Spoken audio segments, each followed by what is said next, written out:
अभी अभी आचार्य प्रमोद कृष्णम को भाजपा ने दिया बड़ा तोहफा। लोकसभा सीट को लेकर तय हो गया उनका टिकट। खुशी से झूम उठे आचार्य प्रमोद कृष्णम। कांग्रेस पार्टी को लगा करारा झटका।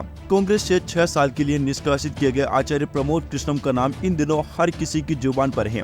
इसकी वजह यह है कि हाल ही में प्रमोद कृष्णम के निमंत्रण पर पीएम मोदी ने उत्तर प्रदेश के संबल जिले में श्री कल्की धाम मंदिर की आधारशिला रखी। आचार्य प्रमोद कृष्णम कल्की धाम के पीठाधीश्वर हैं। हालांकि जिस तरह से प्रमोद कृष्णम के बुलावे पर पीएम मोदी आए, उनके कई सियासी मायने निकाले जा रहे हैं। दरअसल कहा जा रहा है कि कांग्रेस पार्टी पहले ही आचार्य प्रमोद कृष्णम को बाहर का रास्ता दिखा चुकी है। ऐसे में बीजेपी के साथ बढ़ रही उनकी नजदीकियां और पीएम मोदी का श्री कल्की धाम आना ये दिखा रहा है कि प्रमोद कृष्णम के लिए बीजेपी ने कुछ बड़ा प्लान किया है।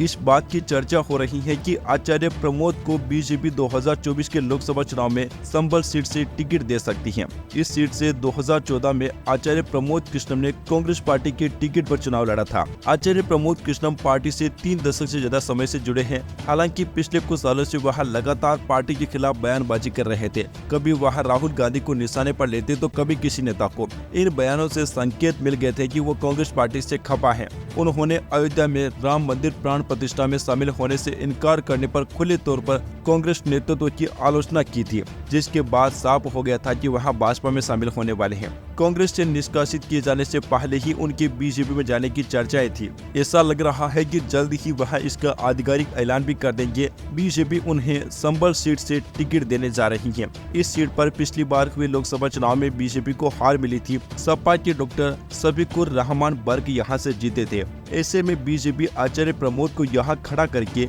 उन्हें जिताने का प्रयास कर रही है। दोस्तों, आपको बताना चाहेंगे कि यूपी की संबल लोकसभा सीट मुस्लिम बहुसंख्यक है। यहाँ पर मुस्लिमों की आबादी 70% से भी ज्यादा है। कहा जाता है कि इसी वजह से यहाँ बीजेपी के लिए जीत हासिल करना मुश्किल हो जाता है। पिछले चुनाव में बीजेपी यहाँ दूसरे नंबर पर रही थी। Subscribe now and press the bell icon. Never miss an update.